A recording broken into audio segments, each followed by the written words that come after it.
you know who this is. I stayed upstairs from you. You can end me all you want. I'm not gonna get pregnant. So I'm like, what? Like, I know this not who I think it is. I know this not who I think it is. Like, hey y'all, it's Ducky and I'm back with another video. And today, as you can see from the title, it really happened. First, before we get into the video, I just want y'all to oh my bad. I just want y'all to like this video, subscribe, because I'm on the road to 1,000 subscribers. Like, we almost there. All my OGs, I just want to thank y'all because y'all really supported me. And I didn't realize what I had back in the day. So, yeah. Road to 1,000 subscribers. Go ahead and subscribe because you're going to like me anyway. So, this video is about how my gay friend / neighbor / my baby's supposed I can't talk today / my baby's godfather, which he's not my baby's godfather anymore because no, yeah, how he secretly wanted my entire life. So let's just get straight into it. I know y'all saw that video when I did that vlog when I was working as a property manager in my apartment complex. Yes. So that job specifically, I learned a lot of lessons. That apartment, I learned a lot of lessons because, as y'all know, I stayed in the same apartment complex that I lived in. So, yeah, that's how we met because he was one of my tenants.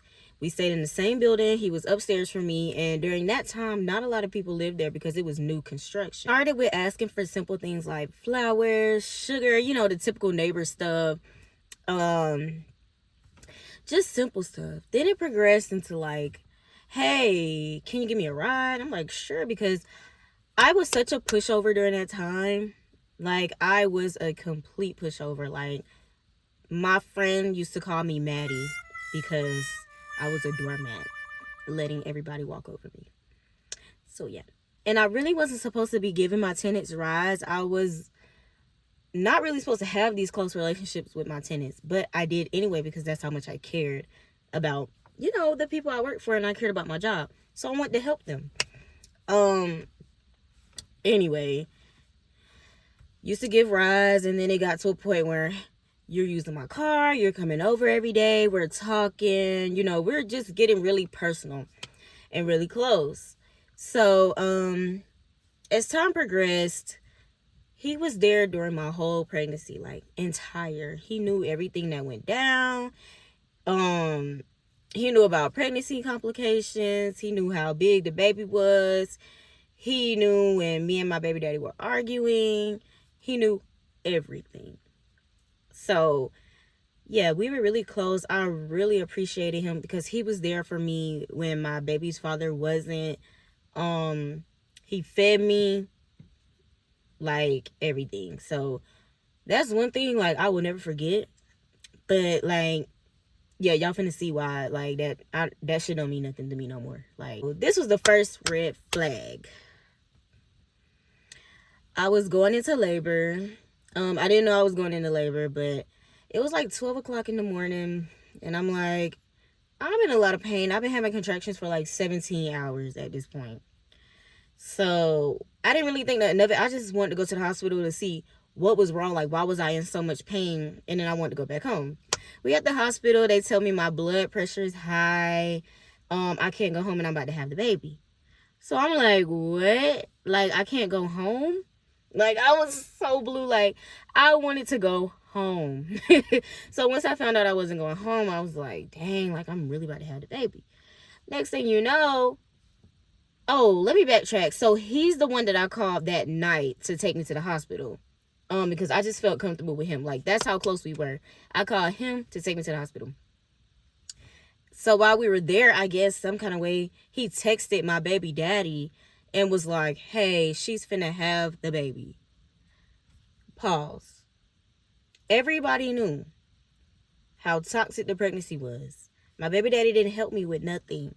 I didn't want him at the birth. Regardless of if I'm right or wrong, that didn't give you a reason to go text him behind my back and tell him that I'm about to have the baby and he needs to get up here. So next thing I know, he's walking through the door. I'm pissed. Because who told you to come? Who told you to come? You don't deserve to be here. I know I might sound wrong, but in the moment, that's how I felt. Like, you don't deserve to be here. You didn't have to go through none of the stuff that I went through. You don't even know the sacrifices, the pain, the tears, everything that I went through with you, and I don't want to see you right now. Like, ugh. I was pissed, but I just let it slide because I'm like, okay, he is the dad, whatever. But at the end of the day, you don't do that. You respect somebody's wishes. I'm not going to go behind nobody back and do something that they blatantly told me not to do. So I give birth, and I go home. First few days at home, he was there, and I was already going through postpartum. Breastfeeding was the worst, like the worst. And he was there. He saw it all. You know, not really too many slick comments, but stuff that I just still was letting slide because I'm like, you know what? You can't argue with everybody. You can't react to everything that people are saying. And I knew mentally I was in a bad space. So it was a vulnerable moment. I'm like still a pushover. I'm like, whatever. Let's just pass all that. So time went on. I couldn't breastfeed. Put my daughter on formula. This one particular day, mind you, I'm not working. And I'm on short-term disability. So I'm getting short-term disability. My 6 weeks aren't up yet. I extended it to 12 weeks. So I'm not working. I don't really have that much money. And this particular day, I ran out of baby water. So, you know, they have the baby water and they have regular purified water that we drink. So this day, I decided like, hey, I don't have the money. So I'm just going to go ahead and use purified water. It's better than tap water. And I was eventually going to go to the store and get her some baby water. This was just like one bottle in between time. So he comes downstairs. Mind you, I leave my door open. Like, it was just so many things that I did wrong. Like, I take accountability for not having boundaries in this relationship. In any of my relationships from back then, I did not have boundaries. I let people run all over me. Anyway, I used to leave the door open because that's just how close we were. He would come in and out. You know, I didn't really care because, you know, we was friends. So, came over one day and he's like, I know you're not using purified water in this baby bottle. And I was like, yeah, that's all I had. I'm going to go to the store to get some more. Like, it's not the end of the world. He goes to say, if I find out you doing that again, I'm going to call CPS on you. CPS? CPS? CPS? Now, mind you, yeah, I should have had some baby water. But I don't think putting purified water in her bottle was the worst thing to do. I really don't. And correct me if I'm wrong. I don't really care because my baby's here and she's healthy. But that was not the worst thing in the world to do. So that really pissed me off because I'm like, oh, you're going to take this time to call CPS on me when I'm not hurting my baby. I'm feeding her. She's healthy. I was confused and I was pissed because it's like, okay, now people looking at me as if I'm mistreating my child. Yet, like, I know I'm going through postpartum, but I was trying my very best to take care of my child. So that was the first red flag. The second red flag, I had got really, really down and I was telling her dad like, hey, I can't do this anymore. I'm going to give her up for adoption. You need to come get her because I don't want to do this. And we were arguing so much.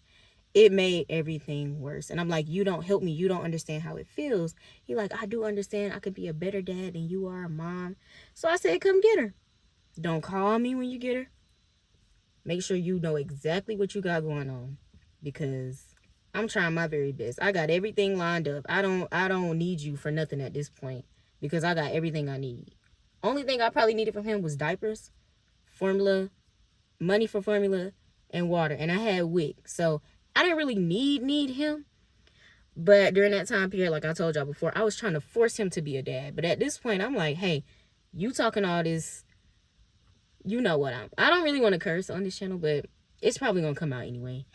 But I'm like, you talking all this shit. Come get her and let's see what you can do. Father of the year. So he comes to get her, whatever. And I'm venting to my friend. I'm like, yeah, I can't do this no more. Like, I want to give her for adoption. So he's like, you could give her to me. I'll take care of her until you're ready. Da da da da da. I'm like, okay, he is the godfather, but no. That wouldn't be the first person I choose to take after my child. Plus, he didn't have all his stuff together. My baby daddy didn't either. Everybody just looking crazy. Everybody in shambles, okay? My best option was to keep my village around and just try to get through that mental state that I was going through. So, long story short, I didn't end up giving my baby up for adoption, obviously. Kept her, still was trying to heal, still trying to get better. It was a day-by-day process. And, other little things started to happen. I was really, really in a bad space, but I still didn't have any boundaries. I was still very much a pushover. So this one particular night, I was very strict on her schedule. Like I told y'all, I didn't want her to eat baby food. I wanted her to have a sleep schedule for the sake of my health and my sanity because I needed sleep. I wasn't getting sleep because I was the only one taking care of her at night. People come by during the day, but what they fail to realize is when the baby's up all night, I'm up all night. So I'm not getting no sleep. So I was trying to put her on a sleep schedule. And I wanted to give her a bath because I was doing all the things, warm water, lavender. I had meditation music. I had everything, lined up. So I'm getting her stuff together. He's there. And he starts running her bath water.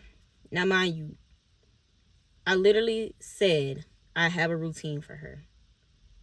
It was down to the T. And I know y'all probably think like I'm being dramatic, but it was just the little things that kept adding up. And then again, I still wasn't upset. I was upset, but I wasn't that upset. And then also, like, he was dismissing the fact that I had postpartum depression. So when you know somebody's going through it, but you're simply ignoring it and doing what you want to do, coming in my house, taking my baby from me. And then he made one slick comment like, oh, y'all young mothers, all y'all want to do is be on y'all phones. If you come in my house, take my baby away from me, what I'm supposed to do? Stare at y'all? Yeah.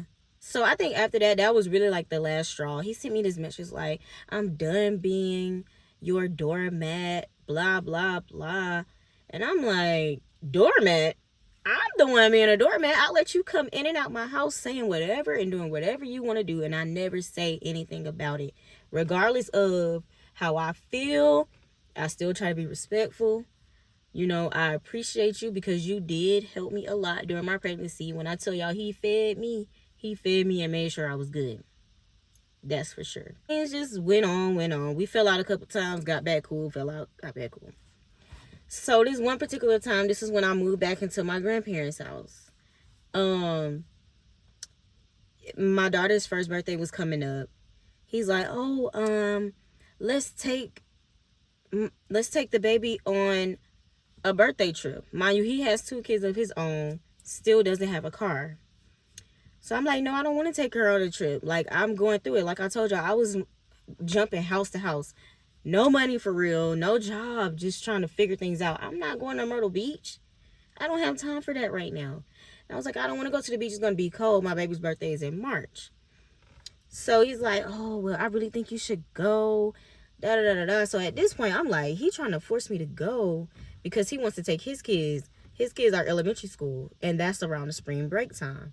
You want to go because you need transportation down there, and you want help with the room and board. No. So after that, I let a few days go by, and I was getting really fed up. Like, I would have so many moments where it would just be me sitting on the couch just thinking about everything. Thinking about how people just ran over me, how they mistreat me, how they felt like they could get over on me. But I am a really, really smart individual. And I let people think that I don't know what's going on. But 9 times out of 10, I know what's going on. Either I don't care or I'm not going to say nothing right there. I'm just tallying it all up.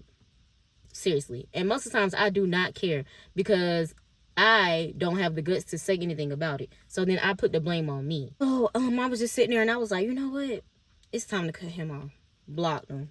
Just like that. And when I block people out of the blue, it's because I don't let so much stuff fester up in me.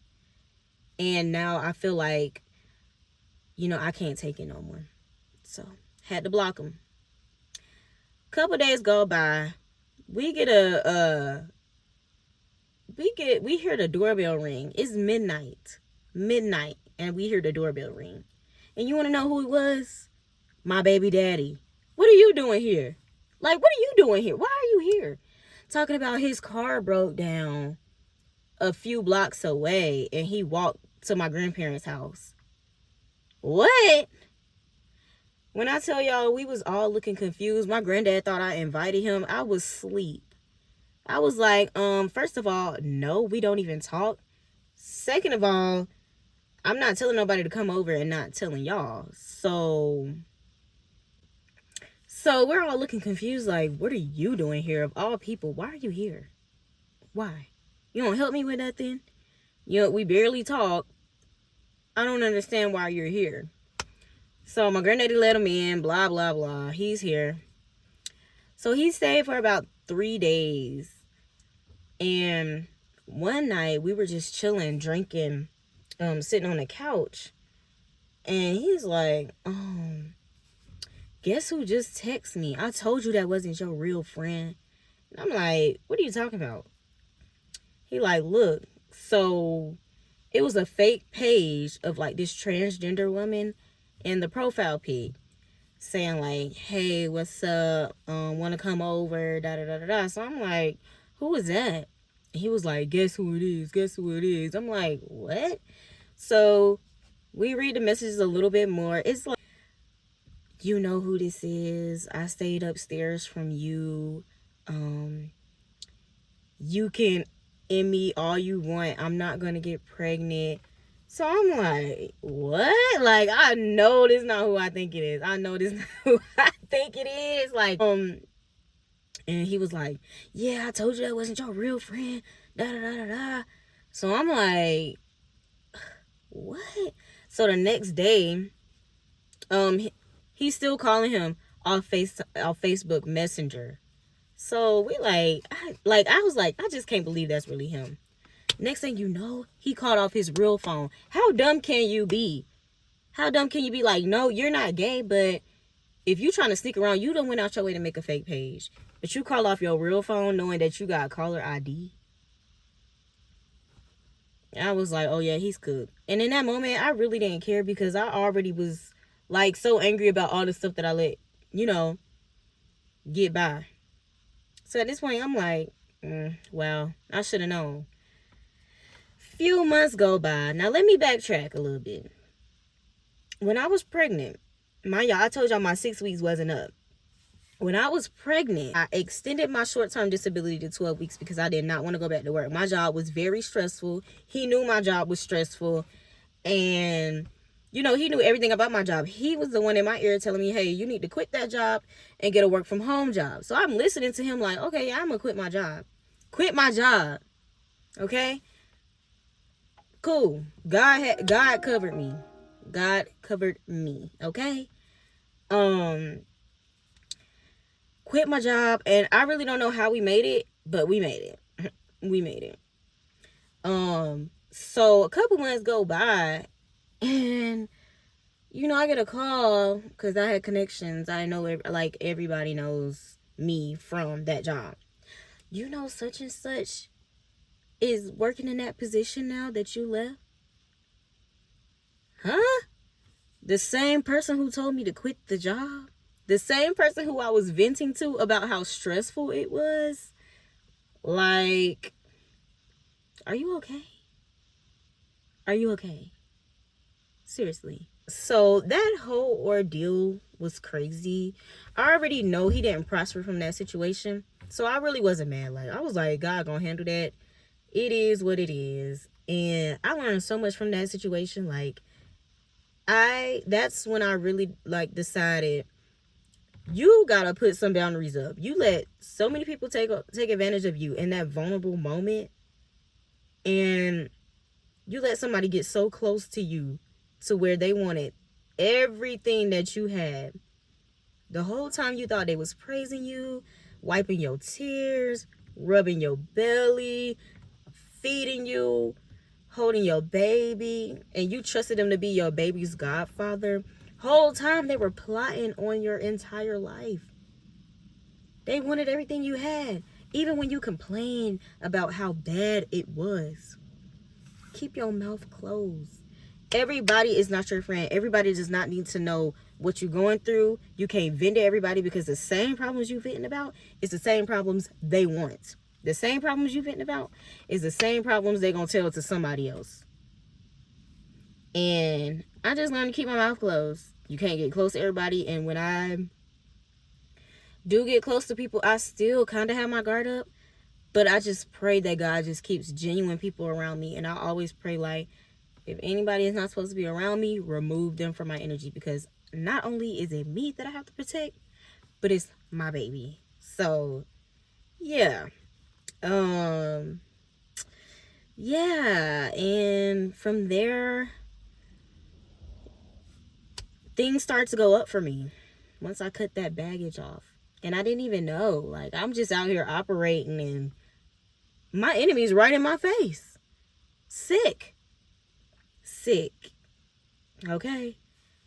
But anyway, learned a lot from that situation. Things got better for me after that.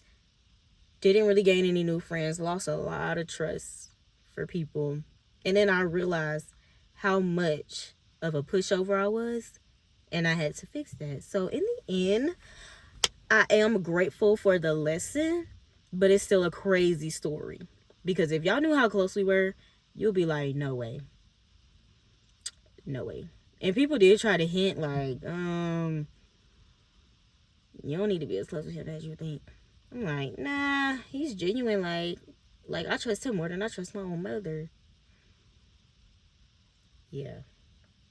But anyway, that's all for this video. Like I said, road to 1,000 subscribers. So follow, like, and I will have another story time, because like I told y'all, I've been going through a lot for the past 5 years. So it's a lot going on, and I got to give y'all all the details.